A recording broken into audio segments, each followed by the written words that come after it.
Okay, so we will start with the today's session, and we'll do the remaining portions of the ECG.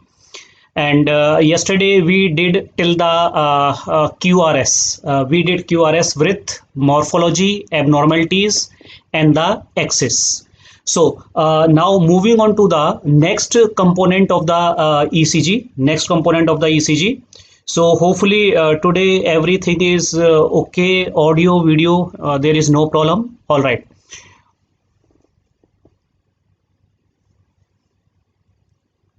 Next portions of the ECG.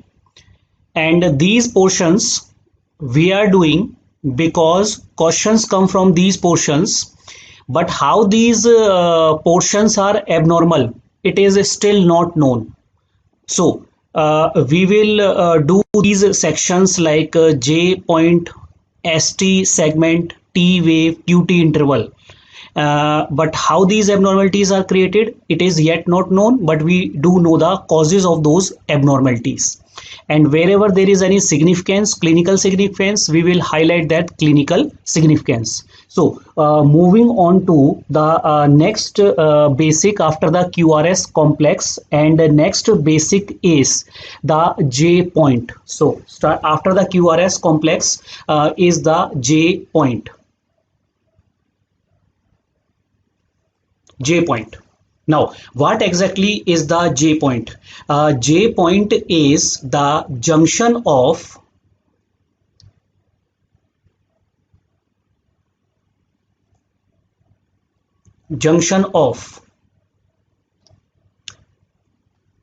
QRS with ST segment.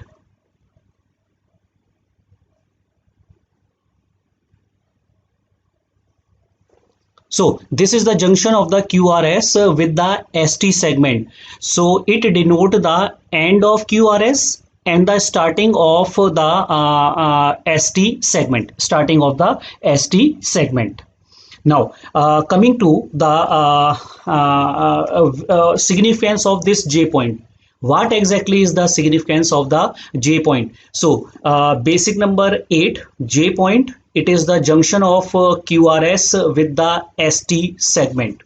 And the significance of this J point is, and this is an important recent change, which says that whenever we are assessing the ST segment, we assess the ST segment in the form of ST elevation and ST depression. So the ST segment, importance of J point is ST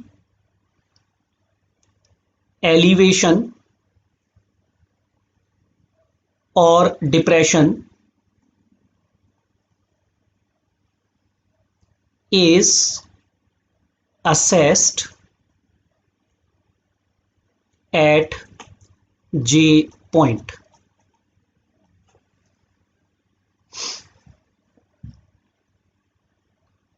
So this is the junction of QRS with the ST segment. And ST segment elevation or depression. Elevation is usually seen in myocardial infarction, and depression is seen in cases of the angina. So that is assessed on this point known as the J point, junction of QRS with the ST segment. Now we'll make a table of abnormalities of the J point. Abnormalities of the J point. So there will be two important abnormalities, and again highlighting this point, these abnormality mechanism are still not known. So starting with the first abnormality is starting with the diagram. Here is the diagram.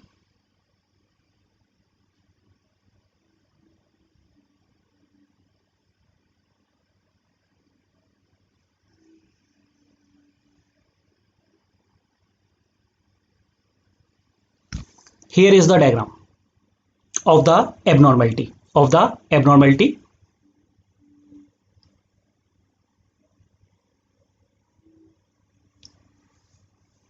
Yes, this is the first slide. So we have just started with the J point. J point is the junction of QRS with the ST segment, and elevation and depression is monitored at this J point. Now the abnormality. First abnormality of the J point, in the diagram very well you can see there is a doming of the J point like this. There is a doming of the J point. This doming of the J point, doming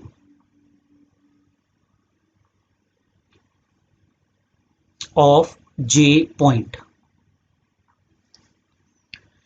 This is known by a name. This is known by a name, and this is one of the highly repeated question in your exams, and this is known as Osborn wave.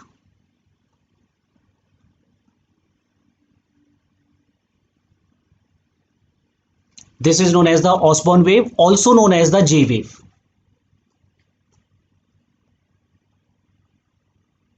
Also known as the J wave. So there is a hump-like deflection, or doming of the J point, and this is known as the Osborn wave. How it is created, mechanism not known, but reasons are there, the causes are there of this J wave. So the most common cause of the J wave is hypothermia.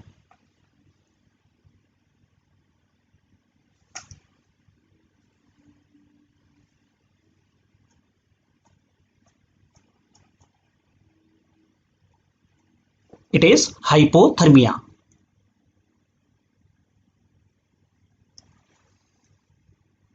That is doming of the J wave. Now coming to why we are not considering is at the R dash wave, because the R wave is pointed and this is rounded. It is not pointed. So rounded is known as the J wave after the end of QRS complex. Now coming to this, is the most common cause is the hypothermia. Now the other causes are the hypothyroidism,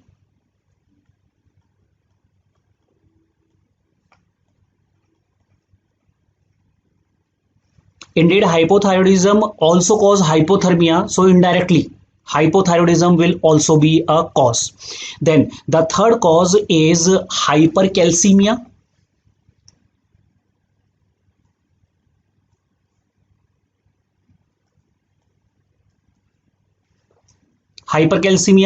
Then subarachnoid hemorrhage.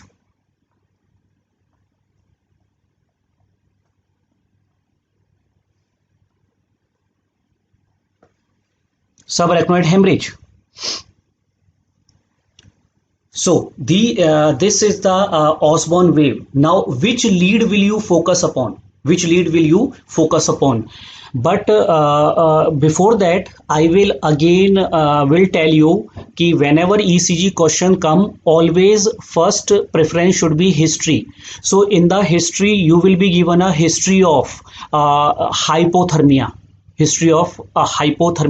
A soldier posted in a high altitude area and presented in hypothermia, like this case will come to you. So then what you will think of कि in hypothermia what will be your expectations? In hypothermia you will get a sinus bradycardia, heart rate will be slow down because of the low temperature, so that you will see. Also because of the hypothermia, J wave will be seen, and which lead to focus upon? Focus on the chest leads. So it is the anterior chest leads that you will focus upon. So focus on the chest leads.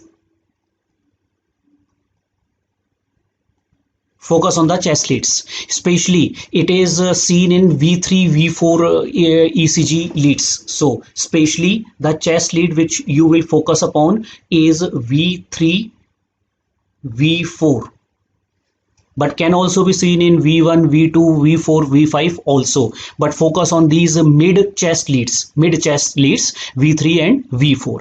Now coming to why there is S wave should be below the baseline. Remember, S wave may or may not be seen. It is not mandatory कि S wave will be seen. S wave is a very very small deflection. Before that deflection come, there is a J wave which is seen in this case. Now coming to the number two abnormality, and number two abnormality is, so the four important causes of the Osborn wave: hypothermia, hypothyroidism, there will be hypercalcemia and subarachnoid hemorrhage. Now come to the number two abnormality at the J point. This is seen in V1 ECG lead. V1 is a right-sided lead, so there should be some right-sided pathology. So in the V1,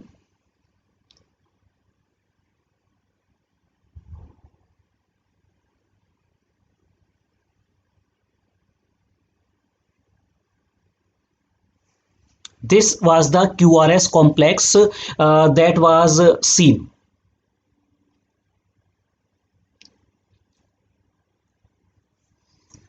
That was the QRS complex that was seen, a small positive deflection and a deep negative wave. Now what happens in this case at the J point? Look at the arrow. Look at the arrow. This should be the J point for lead V1. Lead V1. What will be the line connecting the J wave and the T wave? That will be ST segment. That will be ST segment. How does subarachnoid hemorrhage cause the J wave? As I told you, mechanism is not clear. Now whatever we are doing here, the exact mechanisms are not known for these abnormalities. Now come to the V1, and in the V1 there is a double slurring at the J point, like this. So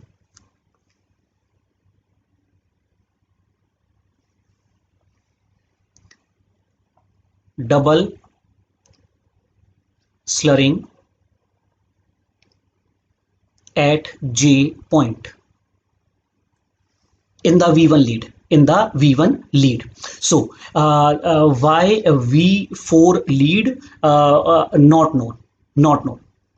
Now come to the double slurring at the J point. This double slurring, it is known as the, by the letter E. Here the letter E is slightly tilted, so they take the name from the morphology, letter E. This is known as epsilon wave.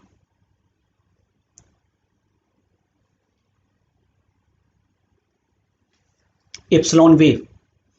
And this is highly characteristic of a cardiomyopathy, and that will be discussed in your classes. Cardiomyopathy. This cardiomyopathy is mainly affecting the right ventricle. It is mainly affecting the right ventricle. So this is known as arrhythmogenic, the cause. Arrhythmogenic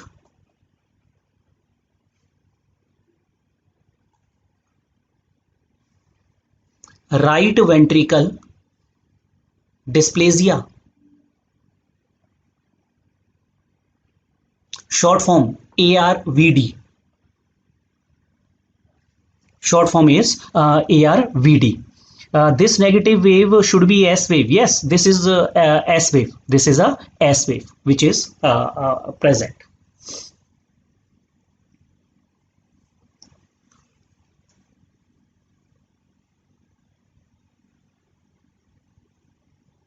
So these are the two abnormalities.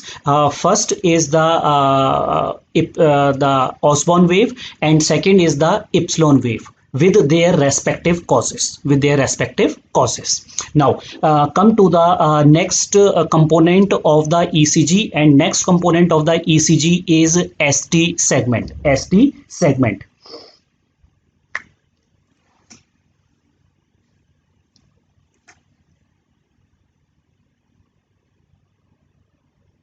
So the ST segment, S wave is equal to the J point. No, not necessary ki S wave will be the J point, because sometime if S wave is not seen, then R wave will merge into the or end into the J point, Which cardiomyopathy? Arrhythmogenic right ventricle dysplasia. Arrhythmogenic right ventricle dysplasia, that is the cardiomyopathy which produces this epsilon wave. Arrhythmogenic right ventricle dysplasia, ARVD. Now coming to the next one, and next one is the ST segment, basic number 9.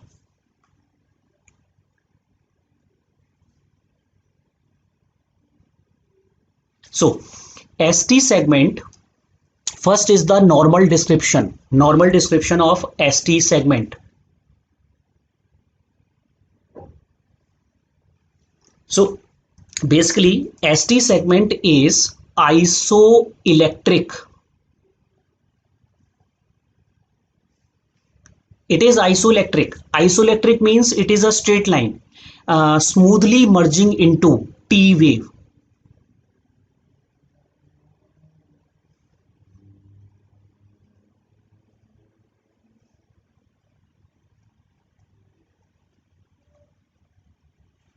Smoothly merging into the T wave. So ST segment is a isoelectric event. Isoelectric means it is a straight line.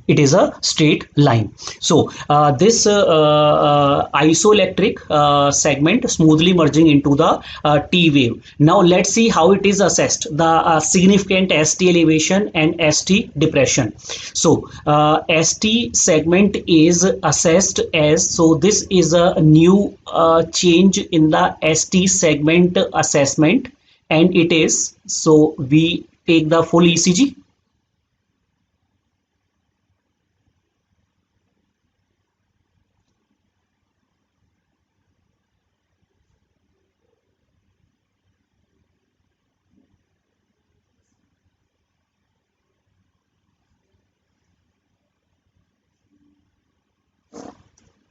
So we have taken the full ECG.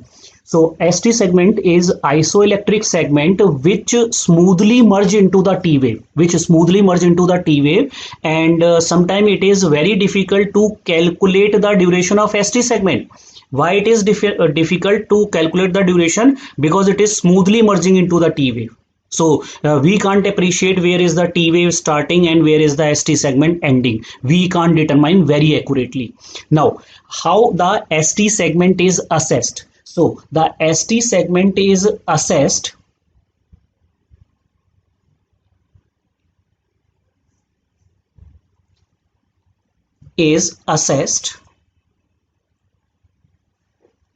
on the PR segment line at J point. So the ST segment is assessed on the PR segment line. So what we will do?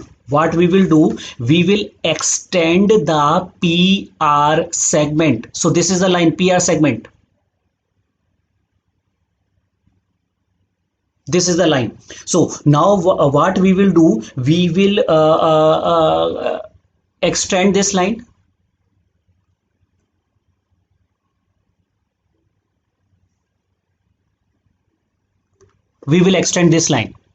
So ST segment is assessed on the PR segment line. We will extend, and the point on which it is assessed is the J point here.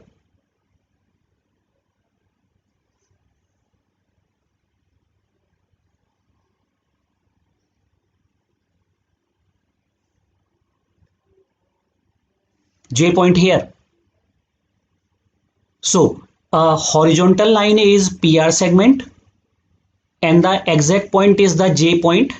So if J point is above this line, it is ST elevation. If J point is below this line, it is ST depression. It is ST depression. So the significant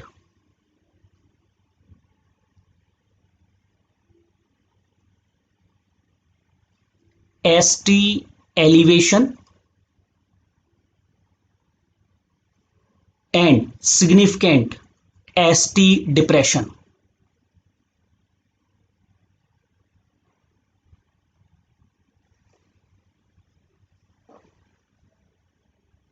ST depression. PR segment we have done in the class 1 of the ECG. If you can recall back, we have already done the PR segment. Now the significant ST elevation is when it is more than 1 mm. It is more than 1 mm above the PR segment line, and ST segment is depression when it is more than 0.5 mm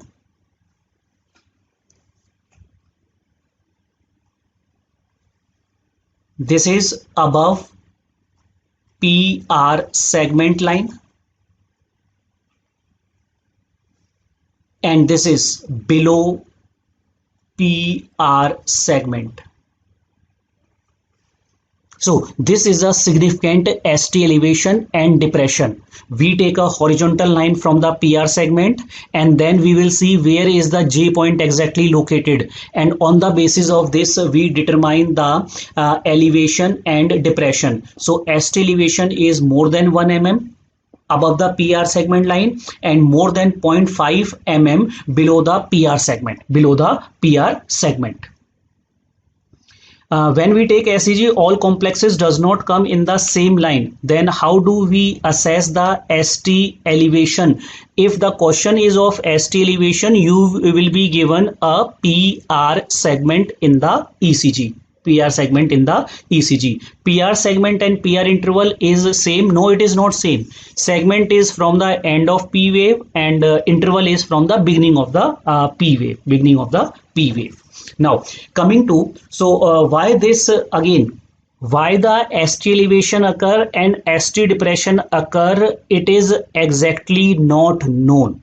How does they occur? There is no yet mechanism which is fully identified. There are many hypotheses for that, but no single reason is there for the elevation and depression.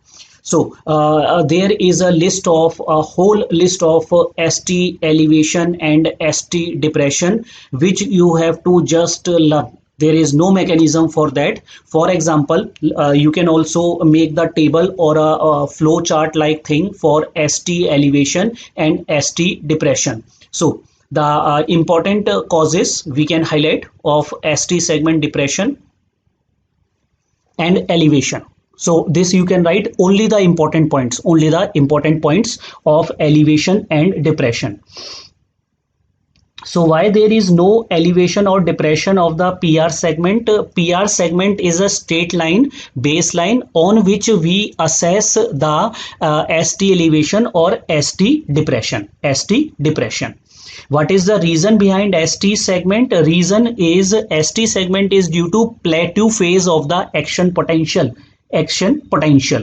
How can we notice such a small change? I will show you the diagram and you will easily identify elevation and depression. You will see the diagram and you will be able to see identify.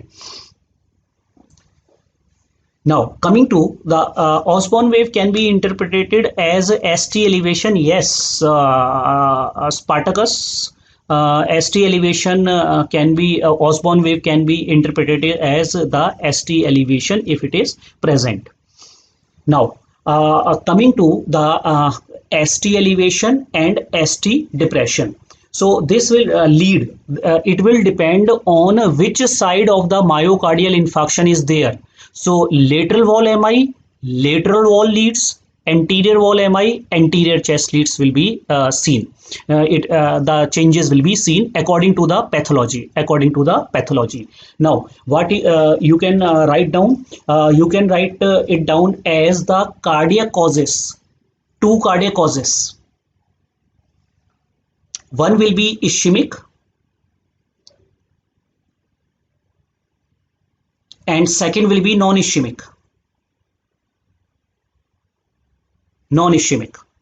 So under one heading is the ST elevation. ST elevation, and because this is a huge list, only remember the important causes. Only the important causes. So the ST elevation is a feature of transmural MI.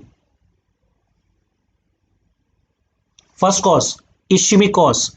Transmural pathology causes ST elevation. Causes ST elevation. Then transmural ischemia, and transmural ischemia is a feature of prismatal angina that we will discuss under the myocardial infarction, ischemic heart diseases. We will take this point of prismatal angina. Prismatal angina. Now, the second cause of transmural ischemia is Takotsubo cardiomyopathy.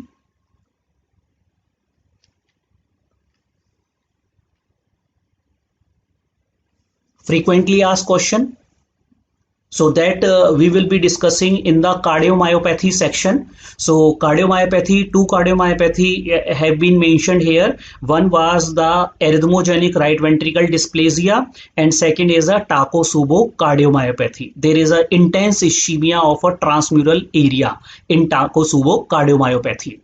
Then the non-cardiac important causes. Non-cardiac important causes are the inflammatory causes.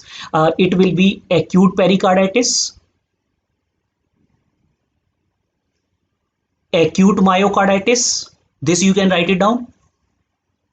Inflammatory pathologies. Inflammatory pathologies. Then Brugada syndrome. This we will discuss later on.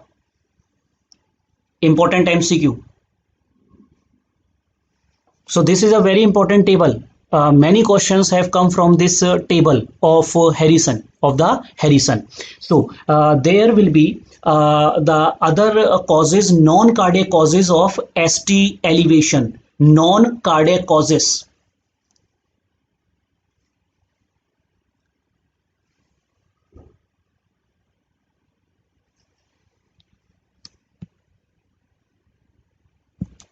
Non-cardiac causes. So in non-cardiac causes, you can mark hypercalcemia, hypothermia, hypercalcemia. Why? Because these were the causes of Osborn wave.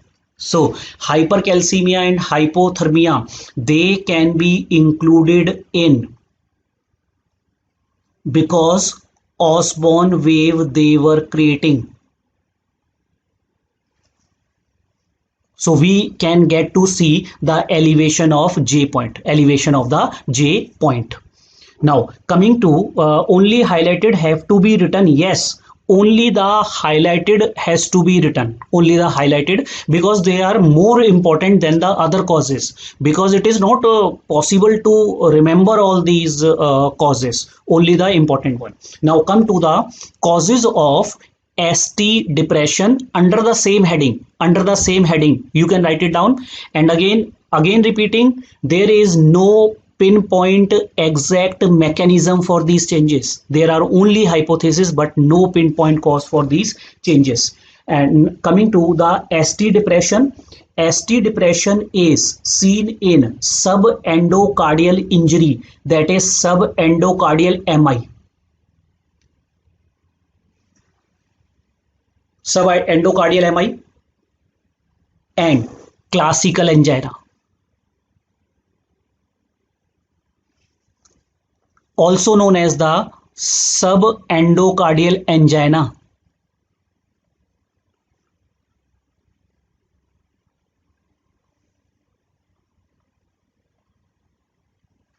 Subendocardial angina. So here you can identify If it is a transmural pathology, ST elevation occur. If it is a subendocardial pathology, ST depression occur. ST depression will occur. Now, coming to the cardiac causes. So, in the cardiac ischemic causes, we have written subendocardial MI and classical angina. Classical angina is a subendocardial angina. Now, the cardiac causes non-ischemic ones. Non-ischemic. So it is constrictive pericarditis. It is a non-specific change in the constrictive pericarditis. Now what happens in the exam when time is less? So we tend to mark wrong options when we do not read the question carefully. So remember, read the question carefully. Here is, look at the left side. It is acute pericarditis which is written. It causes ST elevation, while constrictive pericarditis, it is a chronic pathology. Constrictive pericarditis is a fibrosis of pericardium, chronic pathology. It leads to ST depression. It leads to ST depression. As well as it can be secondary to the strain pattern seen in LVH or RVH. Strain pattern means ischemia-like signs.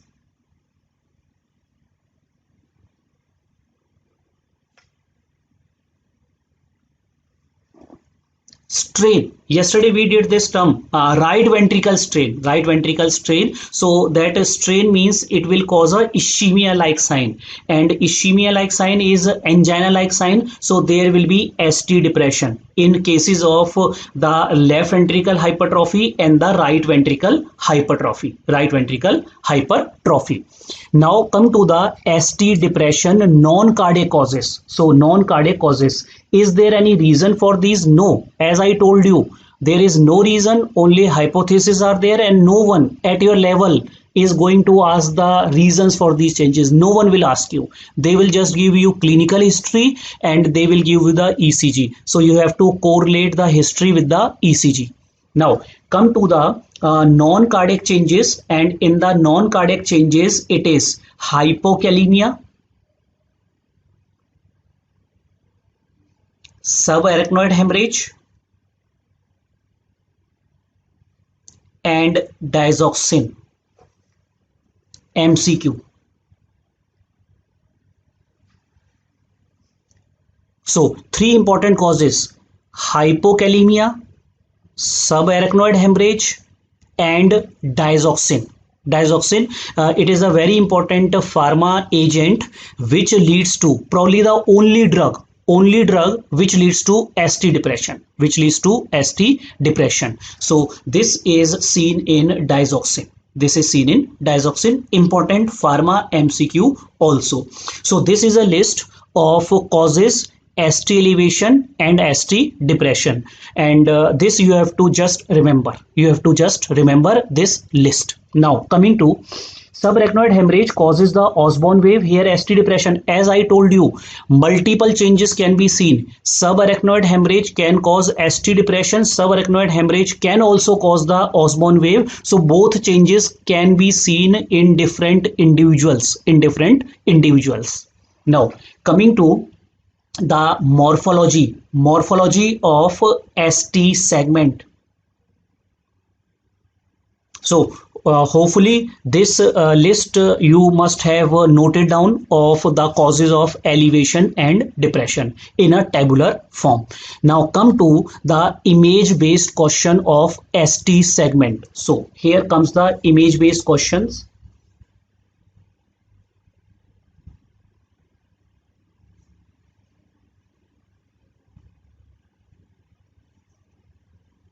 So sometime they will give you just the theory part, the name of a particular sign, or they may give you the diagram based, the morphology of the ST segment. Hyperacidity can cause ST elevation. Unlikely. No, it will not cause the ST elevation.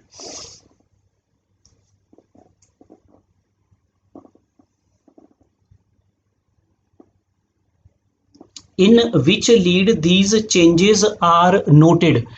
These changes are noted in a particular lead where the MI is present. So you have to see which wall is affected. In that particular lead, there will be changes. There will be changes.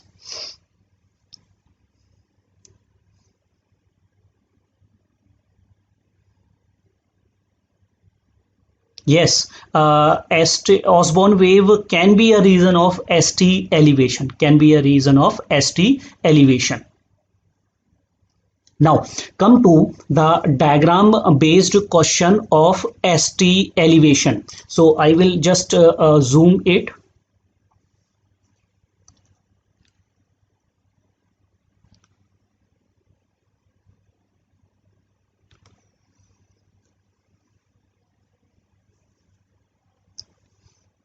Now, if you can notice, you can draw a table, three rows: abnormality, name of a particular sign. Signs are important. The diagram of that abnormality and the causes. So, coming to the number one abnormality and your observation. Number one abnormality. To locate the wall MI, do we need to know the axis? No, in that axis requirement is not needed. Now come to the abnormality, and very well you can see the abnormality if I can trace this ECG. This is the QRS complex. This is a QRS complex which is seen, and after the QRS complex you can see the ST segment is hugely elevated. It is hugely elevated. Why it is hugely elevated? Because if I can draw this PR line, PR segment,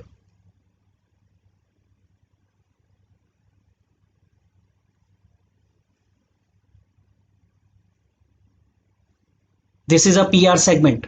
So there will be subarachnoid hemorrhage है, J wave and ST depression. Yes, if it is causing the J wave, there will be ST elevation, but if it is not causing the J wave, there will be ST depression also seen. So it can be responsible for both cases, which lead to C for inferior wall MI, inferior leads, and inferior leads are 2-3 AVF, that we will also discuss later on when we'll do the myocardial infarction. So in this ECG, you can see the ST segment is hugely elevated. It is hugely elevated and it merge with the T wave. It will merge with the T wave. So this diagram we will again draw. In cases of myocardial infarction. So this is the ST elevation. How it is different from the R wave? Remember, R wave, as I told you, is a pointed wave. It is a pointed one, and it is the rounded. ST segment is rounded here like this. So this abnormality is, this is a ST elevation, and the morphology is convex upward.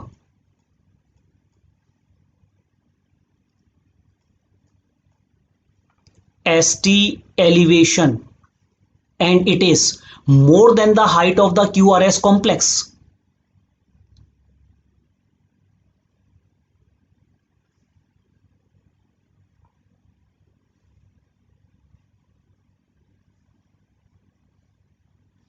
More than the height of the QRS complex. Convex upward ST elevation. Convex upward ST elevation.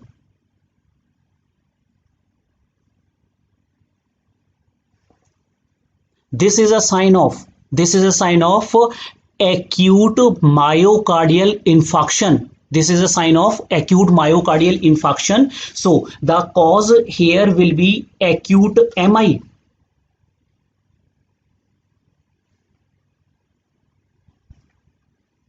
Acute MI. Can't this be Osborne wave? No. It is not a Osborne wave. It is not the Osborne wave which is there. So I will give you the diagram of the Osborne wave also. So this is seen in cases of acute myocardial infarction, and again, why convex upward, reasons are not known. Reasons are not known, and this upward elevation of ST segment is more than the QRS complex. This resemble, if you can see that this morphology resemble the gravestone or tombstone after MI. MI is the most common cause of death worldwide. So this leads to death, mortality, appropriately known as, this sign is known as gravestone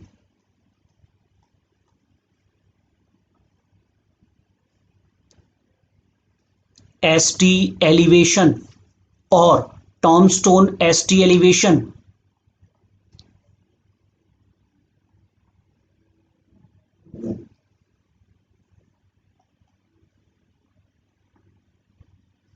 ST elevation sign.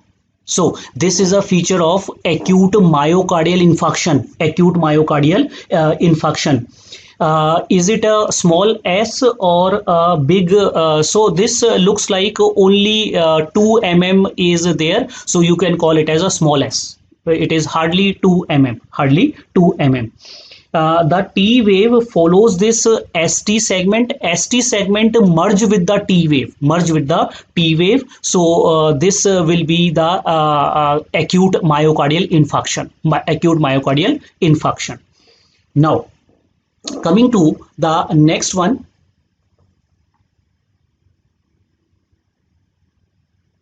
So, in the next one, in the next diagram, why can't this be Himalayan T wave? Remember, Himalayan P wave is there. Himalayan P wave is there. That is a P pulmonale sign. Himalayan P wave is a P pulmonale sign. Why not hyperacute T waves? Hyperacute T waves, this ST segment is merging with the T wave. So T wave is not well defined here. It is not well defined here. Now look at the next one. In the next one, you can see that after the QRS complex, this is the QRS complex. Here it is predominantly negative QRS complex. So after the QRS complex, here the QRS complex end.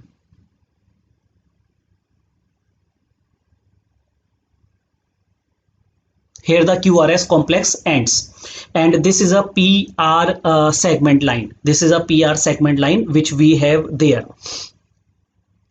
How come 2 mm? The S wave, I talk about the S wave here. So S wave is going below the PR segment, so it is 2 mm in the above diagram, in the black and white diagram. So in this case, you can see that there is, if we will observe, the ST segment. So ST segment is convex upward.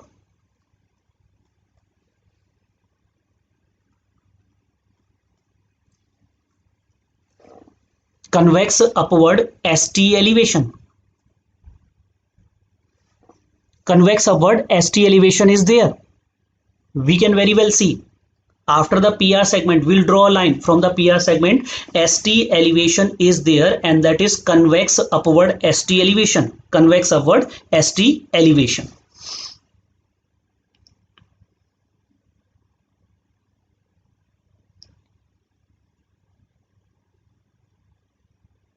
Now, coming to, there is one more important sign here, and that important sign here is T wave inversion.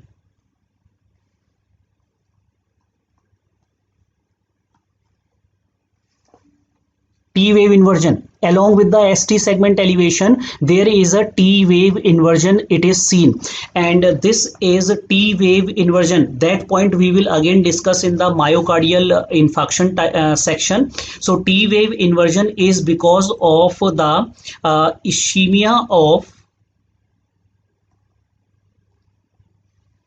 surrounding zone of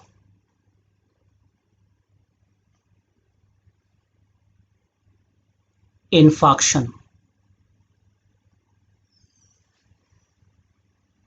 there is a slight ischemia of the penumbra, that is the surrounding zone of the infarction area. There is a ischemia, so we will get both the signs, ST elevation as well as T wave inversion, as well as the T wave inversion. So this combination of convex ST elevation upward and T wave inversion, this is a feature of evolving MI.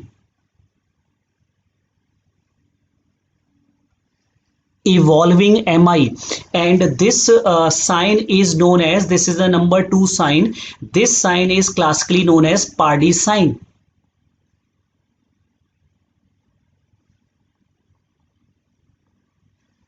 This is known as the Pardee sign. So convex upward ST elevation, convex upward ST elevation, and T wave inversion, T wave inversion. So this is known as the Pardee sign. Pardee sign, if we focus on the ST segment and the T wave and the T wave. Now come to the number 3rd.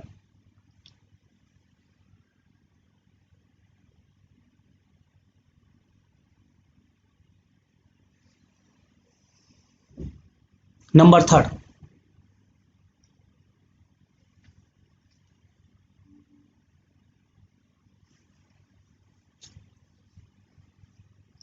So we have seen two important signs till now of ST elevation.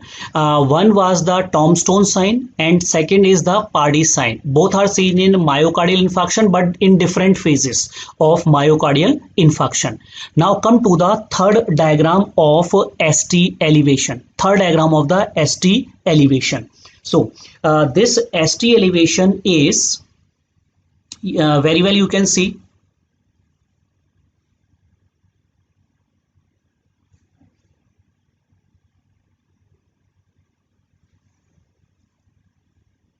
Here is the P wave.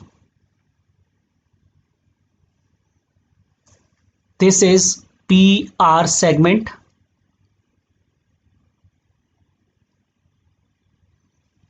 PR segment, and from this PR segment ST elevation is there. This is QRS complex, not very well seen. This is QRS complex.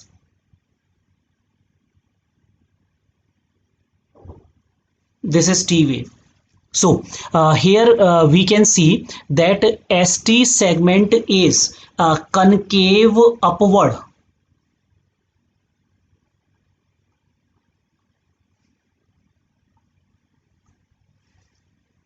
It is a concave upward ST elevation, concave upward ST elevation. So this is known as this is seen in acute pericarditis. The cause is acute pericarditis.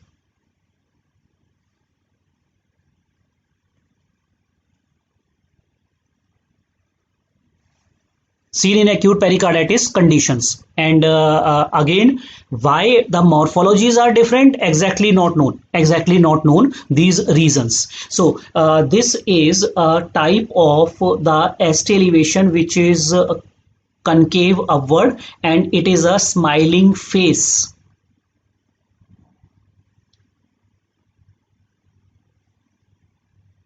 ST elevation. This is a smiling face, ST elevation, seen in cases of acute pericarditis. And acute pericarditis, we have written above that it is a non-ischemic cause of ST elevation. Non-ischemic cause of the ST elevation. Now, coming to the number 4th morphology. Number 4th morphology. Acute pericarditis is life-threatening? No, acute pericarditis is not a life-threatening condition. Most of the cases recover. Most of the cases recover.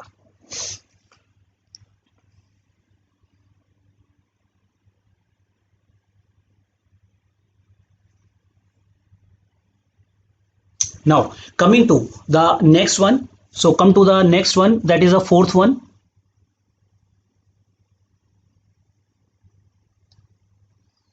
Evolving MI. Evolving MI means that the changes are still dynamic. in necrosis has not yet occurred. When necrosis occur after infarction, that is evolved MI. Evolved MI means complete MI. Evolved MI means necrosis has taken place. But before necrosis, that will be known as a evolving MI. There is a ischemia of surrounding zone of infarction. Ischemia of surrounding zone of the infarction. Now, this next morphology and next morphology is seen in V1 ECG lead. It is seen in the V1 lead. And now focus, concentrate on this morphology. This type of question comes in your exam. Till now it was the theory based. Now they can give you the diagram of this important sign in V1. Important sign in V1. So if you can look closely at this number third ST elevation. Number third as ST elevation, you can see if I will look at the QRS complex. So the QRS complex is R wave, capital S wave, and again R dash. So you are given a V1 ECG lead. Only one lead is given to you in the exam as a diagram based question, and you can identify the morphology of the QRS complex R S R dash, RS R dash, and after that this is a pattern of right bundle branch block. So it is a right bundle branch block pattern. Yesterday we did this pattern. Yesterday we did this pattern RS R dash, RS R dash. Now this is the R.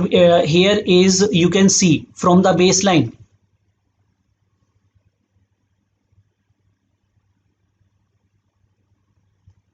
From the baseline, this QRS complex is going, and this is the J point.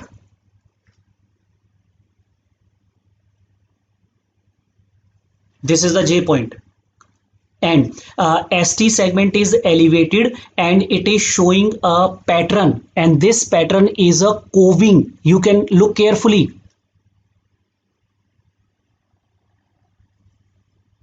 Coved ST segment elevation, coving. So this is the pattern. This is the pattern. Yes, rabbit ear. So RS R dash pattern, and there is ST elevation. There is a ST elevation there. That is a coved ST elevation. And this pattern is very importantly double Q. Double Q means frequently asked question, PET question of the examiner. This pattern is known as Brugada pattern.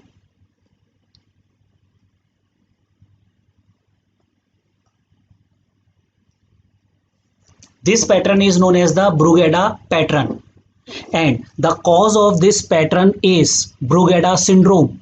Important.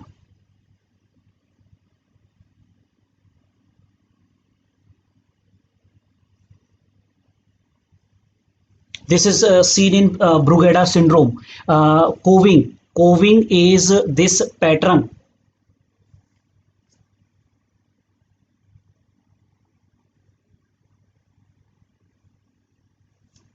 Coved. So this is seen in cases of a Brugada syndrome. Basically, Brugada syndrome is the mutation of sodium channel in right ventricle. Brugada syndrome is a mutation of the sodium channel in the right ventricle, leading to the impaired depolarization of right ventricle, mimics the right bundle branch block. Why ST elevation is seen here? It is not known. It is not known in the Brugada syndrome. So these are the points of Brugada syndrome. You should remember what is the syndrome, what is the defect, sodium channel mutation of right ventricle, what is the sign name. Sign name is a Brugada pattern, and the ST segment is coved. ST segment is coved along with the right bundle branch block pattern. Now coming to the number fifth. Number fifth, ST segment abnormality. ST segment abnormality, and that abnormality is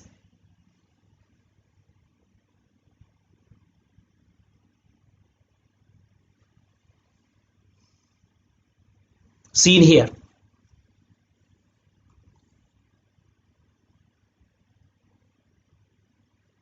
So this abnormality is seen here. The next abnormality, why T wave inversion? Why T wave inversion? Reason is the T wave can be inverted or can be upright here. So it doesn't matter. It doesn't matter ki whether T wave is inverted or upright here. Now come to the fifth one. Fifth one is in this case you can very well see from the PR segment ST depression is there. So there is a ST depression.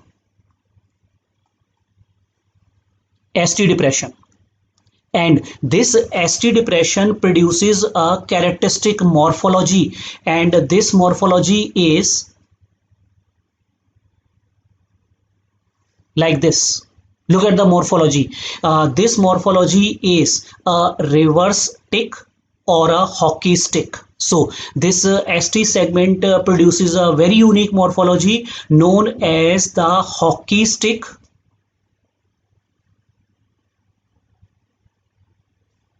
or a reverse tick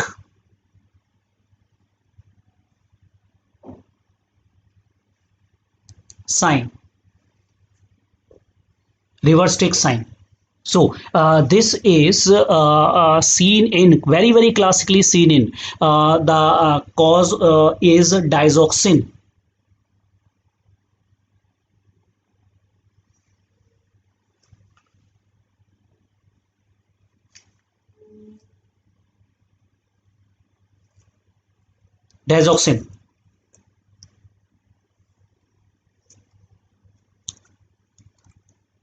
So hockey stick sign resemble the hockey stick or a reverse stick sign, and it is a type of ST depression, and that morphology is classically because of the digoxin, and digoxin we have done above in the list of ST depression. This is the only drug which leads to ST depression. So try to make a visualization of these diagrams. In your mind, because these are very important image based questions, and clinical history will be the causes which we have discussed. Clinical history will be the causes which will be given to you in the clinical case. How is Brugada syndrome different from the Pardy's sign? So the Brugada syndrome is different because in Pardy's sign ST segment is convex, and here it is like a cove. So the morphology is very different. And also in the clinical case, if a history of myocardial infarction is given to you, chest pain, typical anginal chest pain, so that will be a Pardy's sign. So always correlate with the clinical history. Now these are the different types of important ST segment morphologies and their sign with clinical cases. Now come to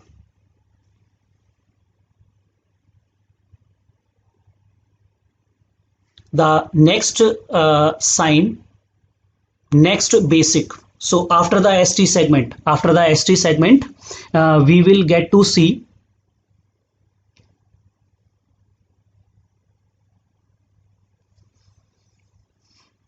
how to differentiate a right bundle branch block from a Brugada syndrome? Remember, Brugada syndrome is one of the cause of right bundle branch block. One of the cause. But along with that, along with the right bundle branch block, there is a coving of ST segment. There is a coving of ST segment. So that will make it Brugada syndrome. Now, how to differentiate that difference between Brugada RBB that we have done? Evolving MI is same as impending MI? No. Evolving MI is MI has started. MI has started. Yes, you have to visualize these images. You have to visualize these images. Now, coming to the next one, and the last wave of the ECG. Last wave of the ECG is the T wave. So basic number 10. So we come to the basic number 10, and that is a T wave.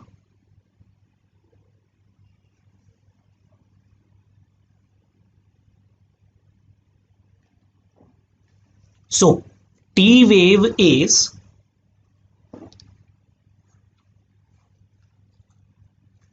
normal T wave is in same direction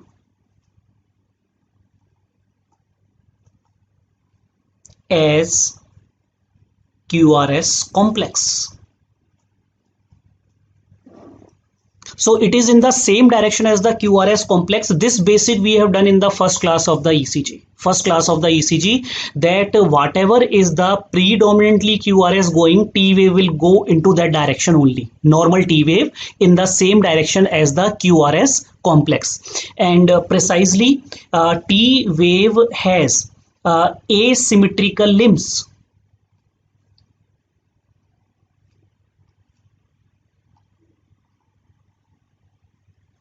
It has asymmetrical limbs. How ST segment elevation in Brugada? Because J point is elevated. J point is elevated. Hockey stick is in which lead? It is a generalized sign.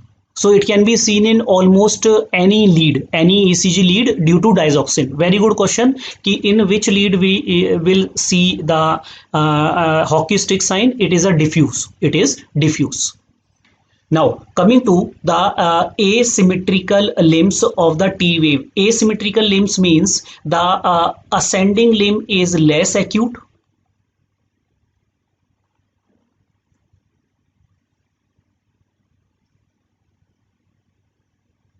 Than the descending limb. So, ascending is less steep.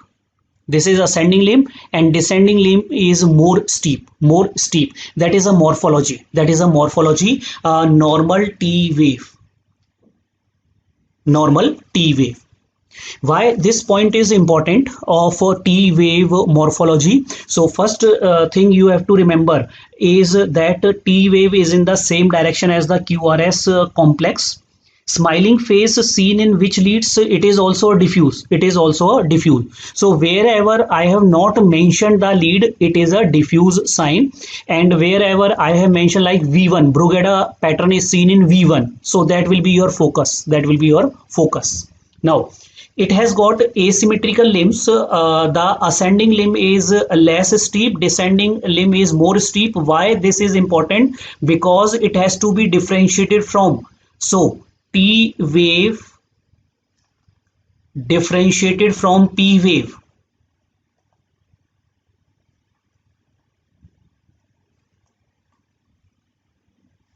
Because in the ECG, no examiner will give you the label कि this is a P wave, this is a T wave. You have to know where is the P wave and where is the T wave. So T wave should be differentiated from the P wave. Remember, the P wave has symmetrical limbs, mirror image.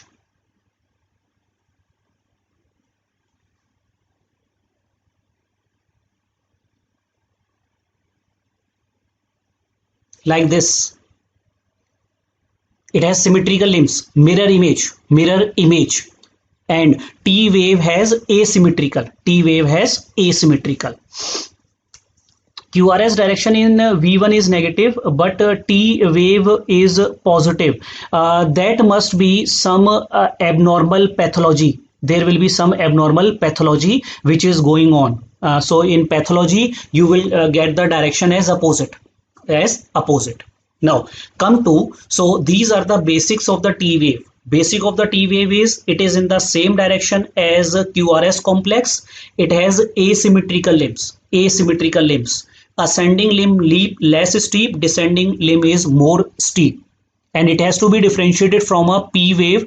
P wave has symmetrical limbs, mirror image limbs in the ECG. So now come to the abnormalities. Now again, same table we will make of the T wave, important morphological abnormalities.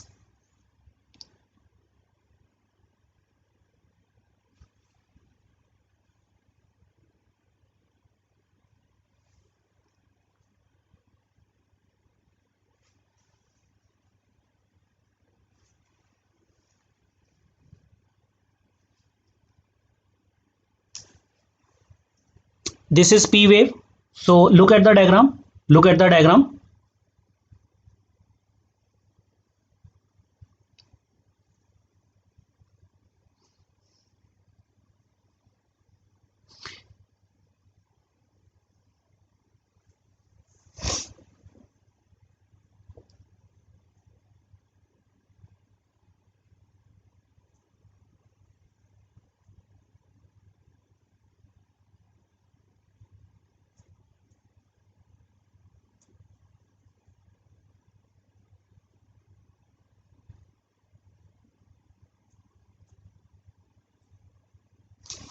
In a Pardy how T wave was inverted because of the ongoing ischemia.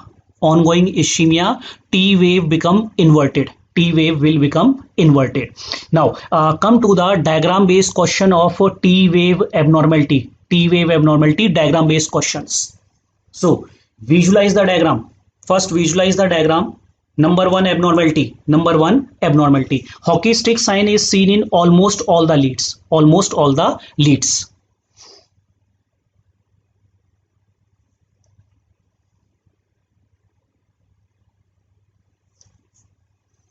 All right, here. So there is some hang. So we'll take a break here. 2 minutes of break, so that in the end there will be no problem with the screen. So 2 minutes of break.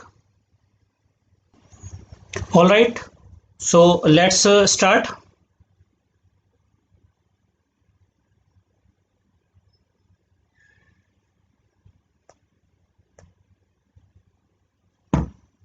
So let's start with the T wave abnormalities. So in the T wave abnormality, look at this diagram.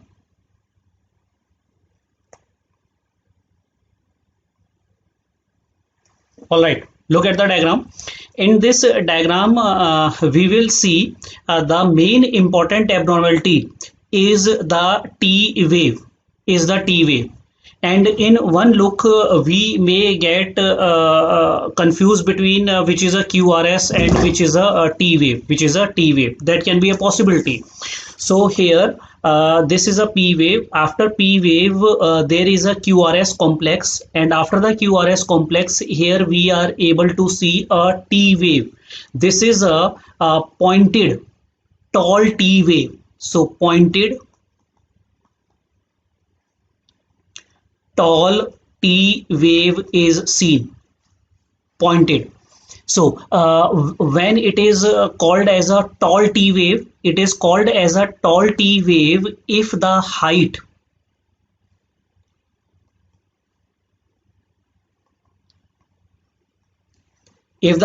of T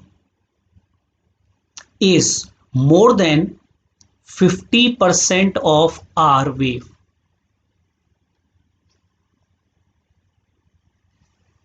Height of the T wave is more than 50% of the R wave. Is more than 50% of the R wave. So this is a meaning of a tall T wave.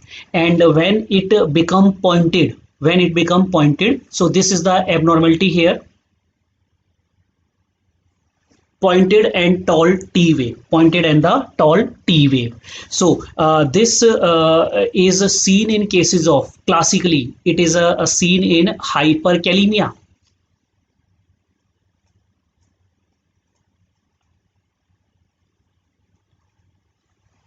It is a feature of a hyperkalemia, and these T waves are classically known as Eiffel Tower T waves, pointed T waves.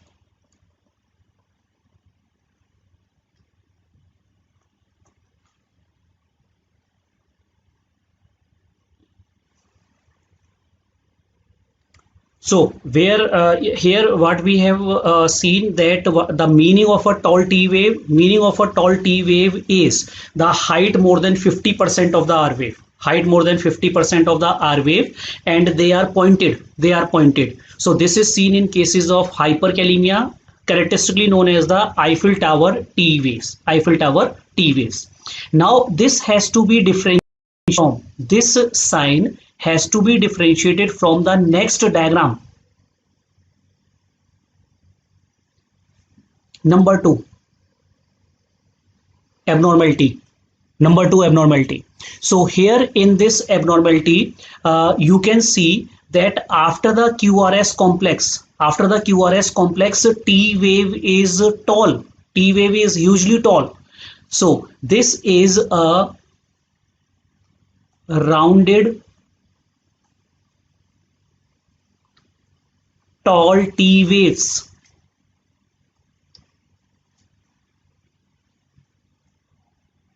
Not pointed, not pointed. So they are rounded.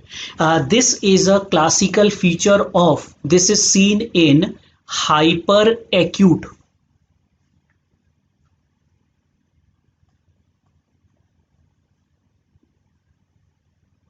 Hyperacute myocardial infarction. So this is seen in cases of a hyperacute myocardial infarction. So this is a differentiating feature, that in hyperacute MI, that is the first phase of the MI. So hyperacute MI is the first phase of MI. There is a tall T wave and that is a pointed. How to differentiate it from the hyperkalemia? Hyperkalemia will have a pointed T wave, pointed T wave. So this is the difference between a tall T wave of MI and tall T wave of hyperkalemia. Hyperkalemia. Now, hyperacute MI is the first phase of myocardial infarction. First phase of myocardial infarction, and here you can see that ST segment is also started elevated. Also started elevated in hyperacute cases. Hyperacute cases. Now, coming to, yes, there is a ST elevation also here. Now coming to the third sign.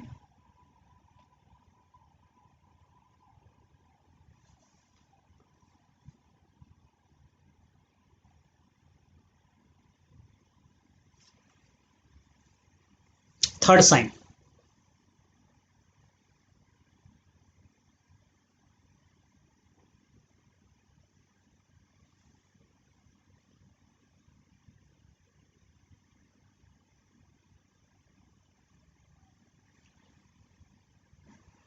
So look at the third sign carefully. We come to the third sign. Criteria of tall T wave in rounded T wave is same. More than 50% of the QRS complex of the R wave. More than 50% of the R wave. How to differentiate it from a tombstone sign? It is to be differentiated from the tombstone sign, that in the tombstone sign there is a convex upward ST elevation, but here the T wave is discretely seen. Tall T wave is discretely seen, not in cases of tombstone sign. Now, what is the cause? Cause is hyperacute MI. Hyperacute MI. Now, coming to the case number 3. Case number 3. Now, case number 3. Look at this classical picture. Here is P wave.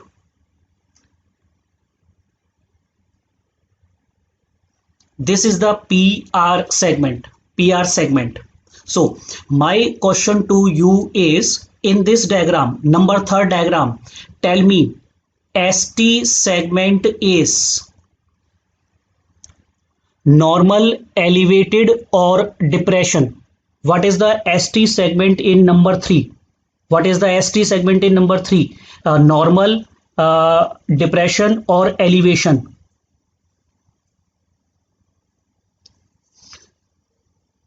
It is ST depression. Yes, visualize. This is ST depression. So ST segment depression is seen. Fine. Now, along with the ST segment, what about T wave? Yes, there is a ST segment depression. ST segment depression.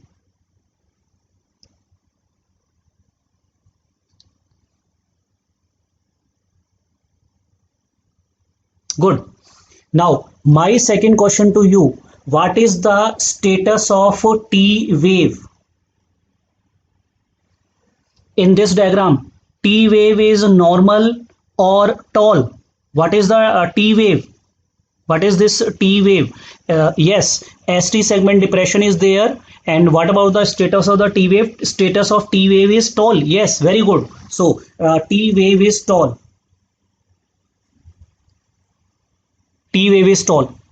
So this is a very, very unique sign. This is a very, very unique sign that along with the ST depression, tall T wave is seen. Tall T wave is seen.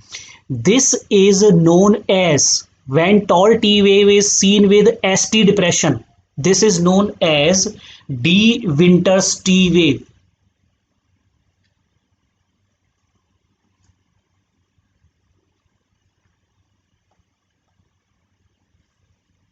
And it is seen in the anterior wall chest leads.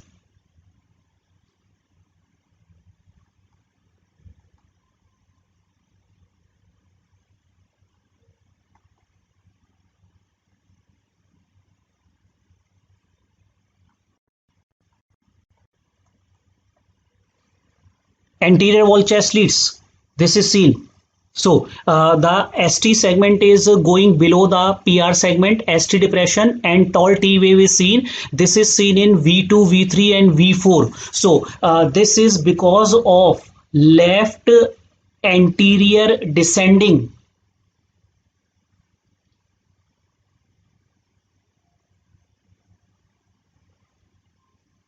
artery block. Anterior descending, left anterior descending supply the anterior wall. It supply the anterior wall, and it is leading to causing anterior wall MI. Causing the anterior wall MI. So this is a very, very characteristic De Winters T wave. De Winters T wave is a classical, and it is seen in cases of a left anterior descending artery block, which is causing the myocardial infarction of anterior wall. Myocardial infarction of the anterior wall. So this question have already come. MCQ. De Winters T wave. Left anterior descending artery block causing the anterior wall MI. So in few cases, instead of ST elevation, ST depression can be seen. ST depression can be seen, and that combination is known as De Winters T wave. This combination.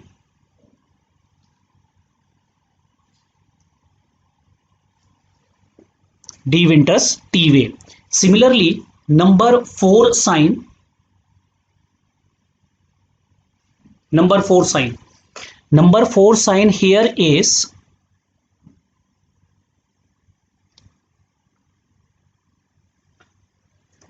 left anterior descending artery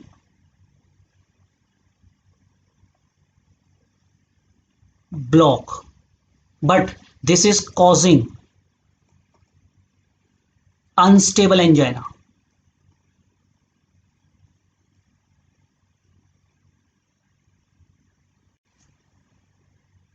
So remember, these are the culprit artery is same. Culprit artery is same. In one case, it is causing infarction. In the other case, it is causing angina. Artery is same. So we will look into the same leads V2, V3, and V4. This sign, very important sign. If you can look at this sign here, in this sign, the T wave, instead of tall, it is inverted. It is inverted. So there is ST segment depression. There is ST segment depression along with deep T wave inversion.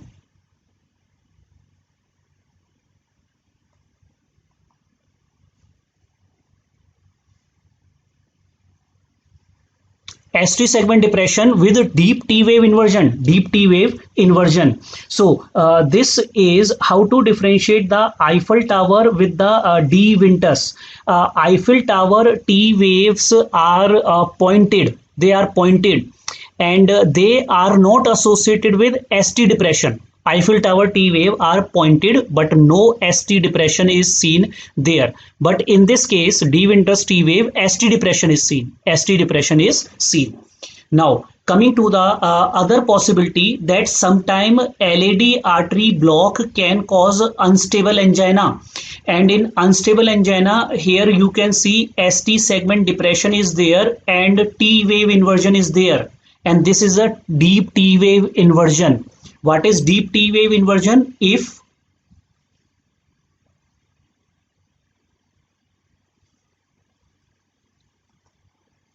depth of T is 5 to 10 millimeters.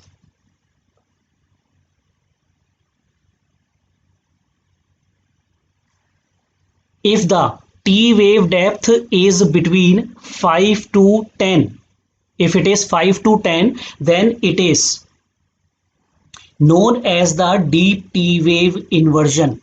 Deep T wave inversion, as you can see here. As you can see here.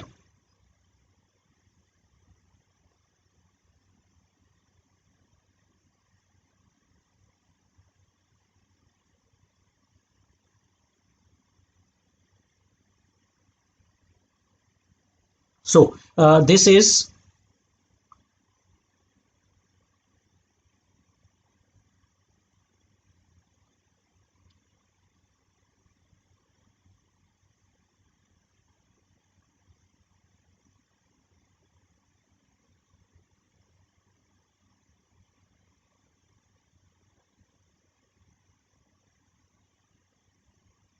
all right.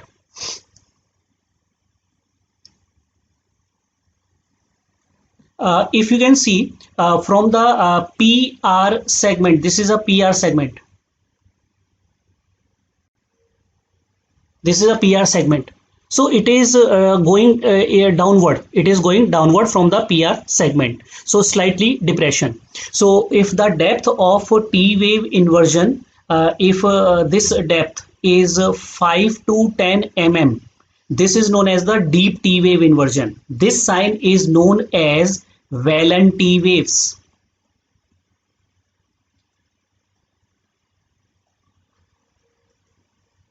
This sign will be known as the Whelan T wave sign. So this is a sign of a left anterior descending artery block causing the unstable angina. Causing a unstable angina. Now the number 5. Number 5. Abnormality of the T wave.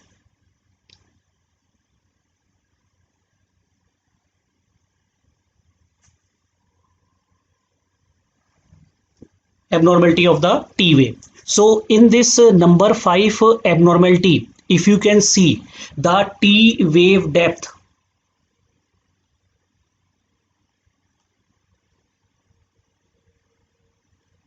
more than 10 mm,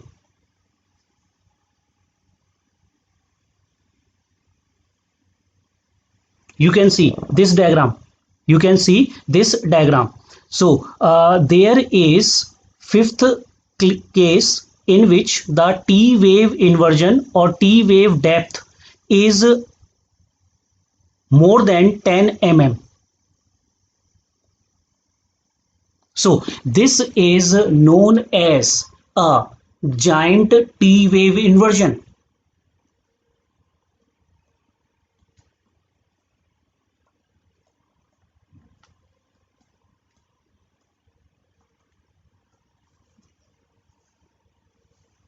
This is known as the giant T wave inversion, giantly inverted T wave.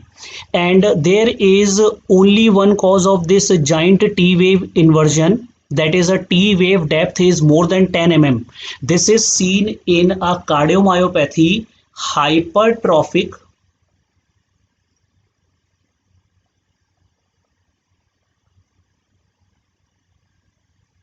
obstructive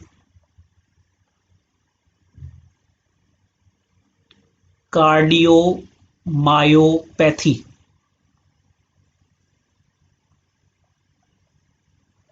HOCM. So it is a sign of whenever giant T wave inversion is given. Giant T wave inversion is given. So your only one answer will be the HOCM. That is hypertrophic obstructive cardiomyopathy. Hypertrophic obstructive cardiomyopathy. And in which lead you will see this giant T wave inversion in V5 V6, that is lateral wall.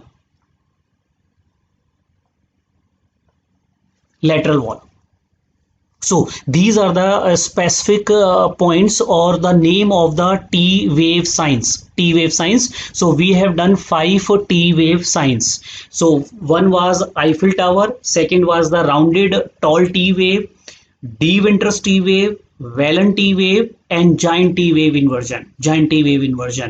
And most important is the causes. You will be given the history in terms of causes, then you have to identify the name of the sign.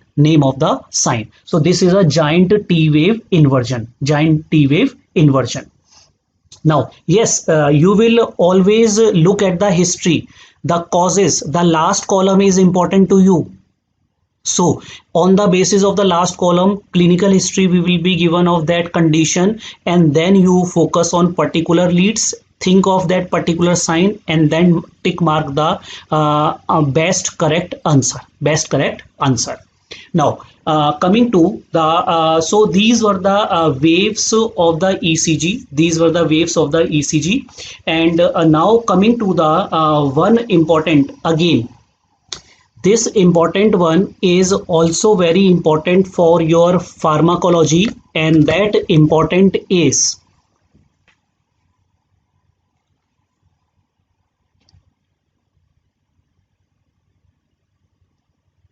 basic number 11, and basic number 11 is the QT interval.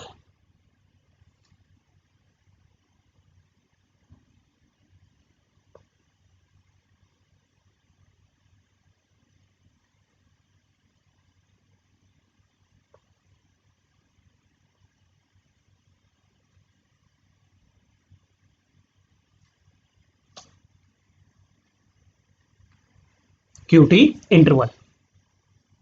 Basic 5 we will come to that, but let's cover this QT interval again. QT interval is more of a fact rather than the mechanism. So the QT interval, it is a very important one.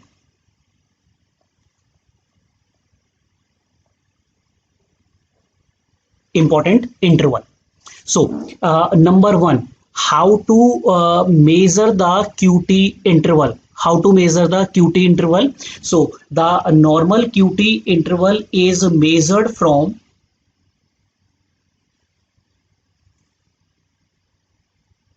this is the diagram.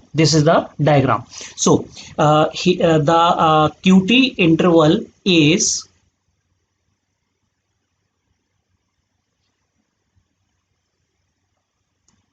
start of QRS.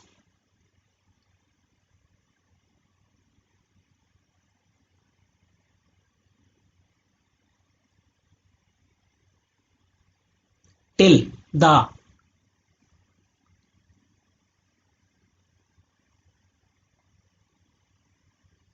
end of T wave.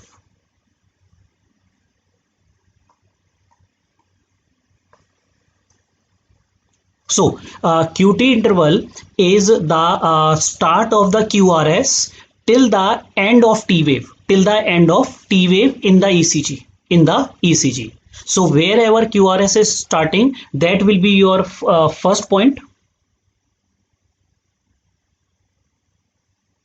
QT interval, start of the QRS till the end of T wave, till the end of the T wave.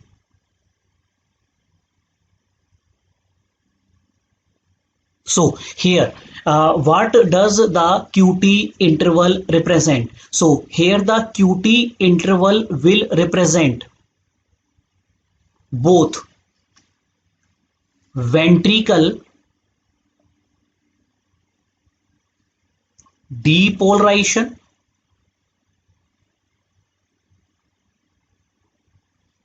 plus ventricle repolarization.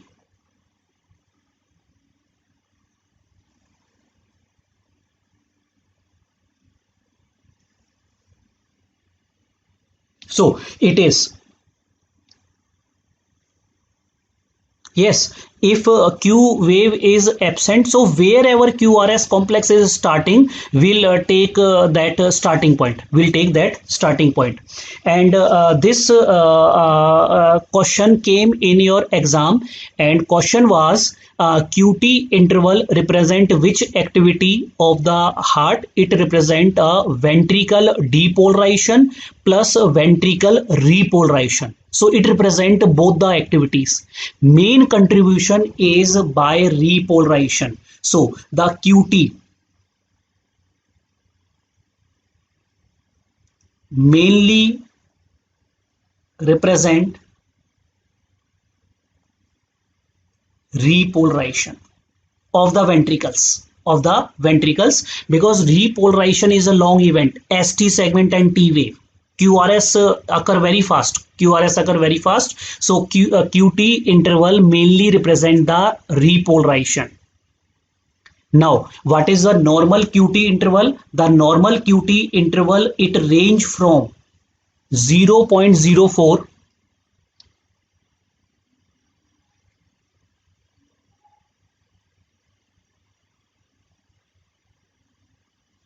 So it range from point 40 seconds.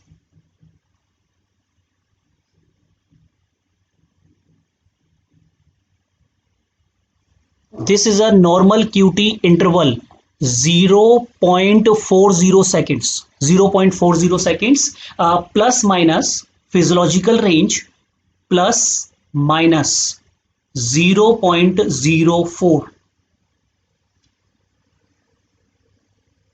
So what you have to know, this is a only ventricle. Remember, ventricle depolarization start with QRS and repolarization is till T wave. So it is a ventricle activity, not the atrial activity. It is a ventricle activity. So this question have come in your exams. QT represent which activity?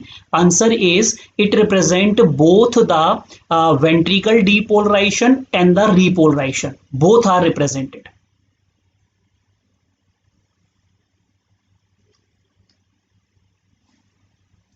But mainly it will be determined by the repolarization. It will be determined by the repolarization. Normal value is 0.40 second plus minus 0.04 physiological variation. Now sometime what happens if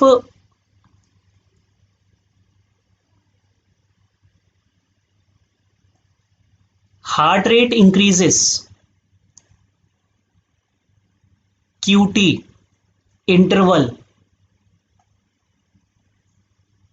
will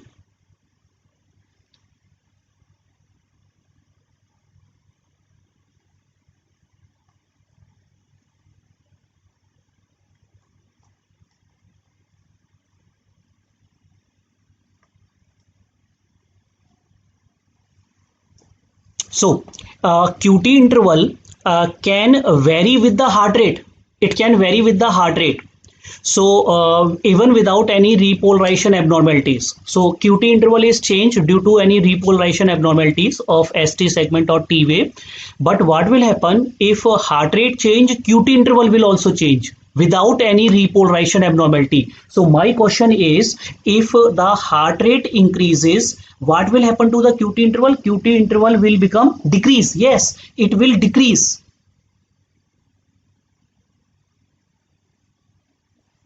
Even without any repolarization abnormality. And similarly, if heart rate reduce, QT interval will prolong without any repolarization abnormality. So QT has to be corrected for heart rate. Corrected QT for heart rate variation, and this formula make it double Q. This formula has been asked, Bazet's formula, double Q. Bazet formula for corrected QT, corrected for heart rate.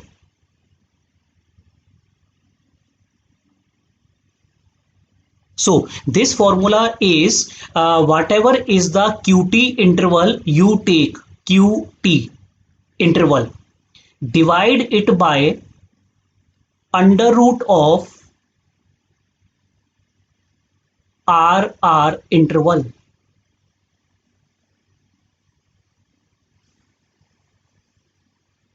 So this is the corrected QT formula, corrected for the heart rate, corrected for the heart rate, that is QT divided by under root of RR interval, under root of RR interval.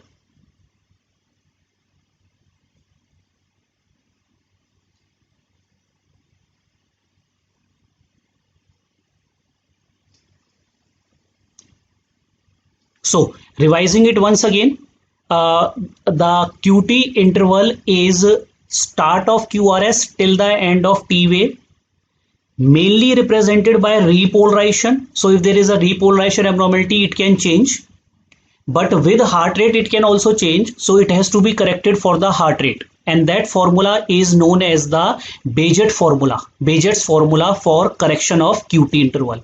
That is corrected QT will be QT divided by under root of RR interval, under root of RR interval. And again, just like ST segment abnormality, the causes, exact causes of QT interval changes are not known, but unfortunately these causes are asked in your exams, so I will give you only high yielding points, very important causes of QT interval changes. Only write it down, the marked or highlighted causes. So starting with the first one, and first one is the QT interval, that is prolong.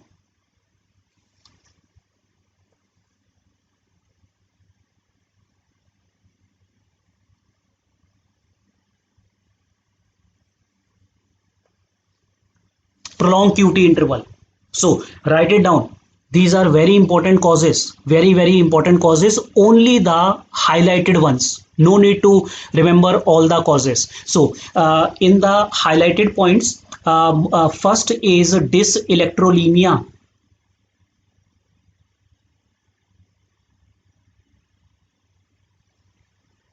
First is the dyselectrolemia, and dyselectrolemia that we will discuss later on, electrolyte imbalance and the ECG changes. But here you just noted down the dyselectrolemias are hypocalcemia, very important, low calcium. Second important cause, hypomagnesemia.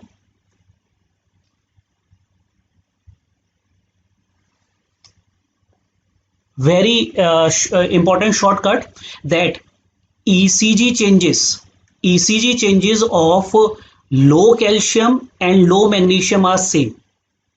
Low calcium, low magnesium, ECG changes are exactly same.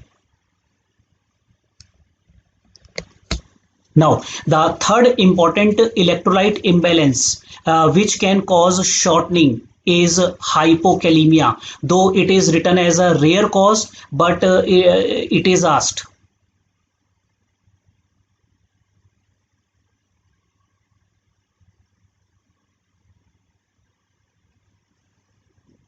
So three important causes: electrolyte imbalances, hypocalcemia, hypomagnesemia, and hypokalemia, and the hypokalemia.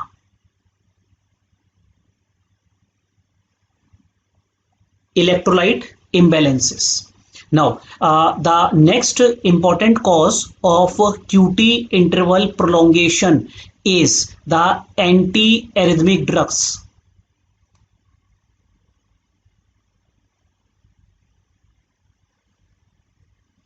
Only highlight class 1A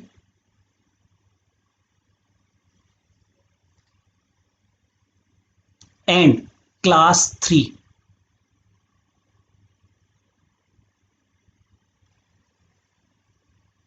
So in the drugs, antiarrhythmic drugs class 1A and class 3, these are the two important antiarrhythmic drugs. While in the antibiotics,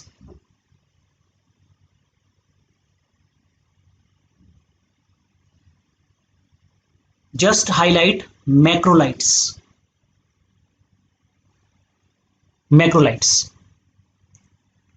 Now, coming to the other important drugs, and this is a AIMS type of question, that patient of psychiatric patient comes to you with overdose of tricyclic antidepressants.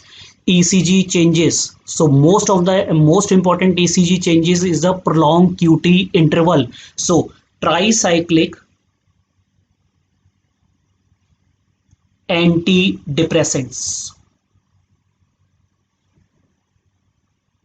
So highlight this: tricyclic antidepressants.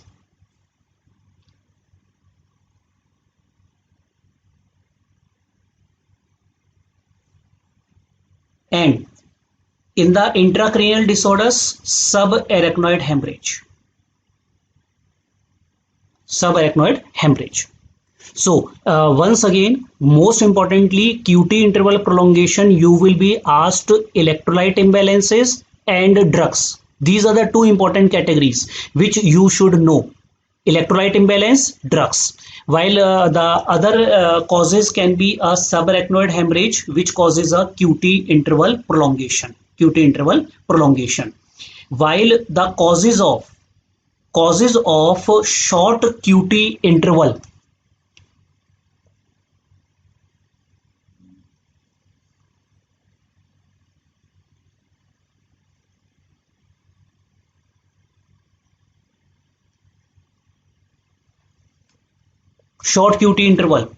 in short QT interval, only two causes you remember. One is hypercalcemia, opposite of hypocalcemia, and second is the digitalis.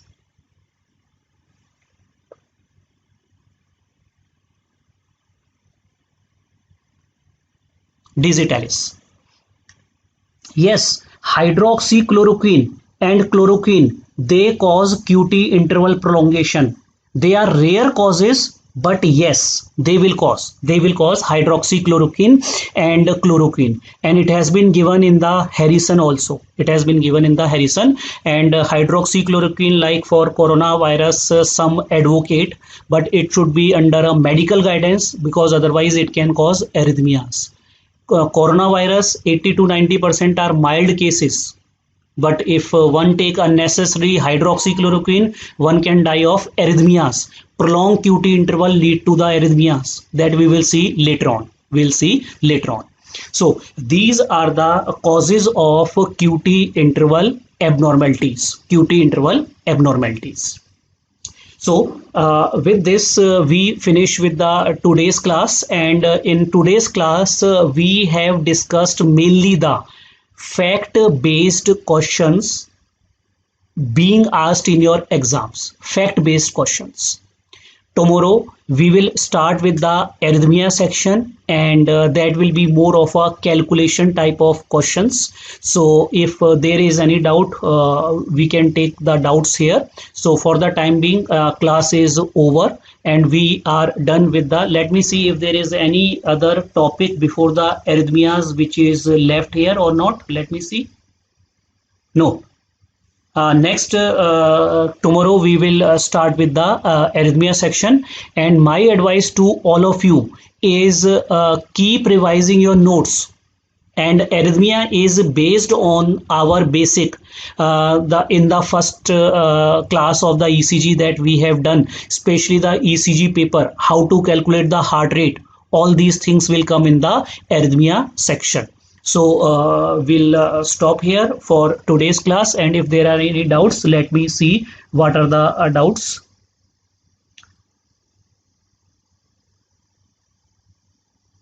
So I think most of these we have discussed most of these doubts.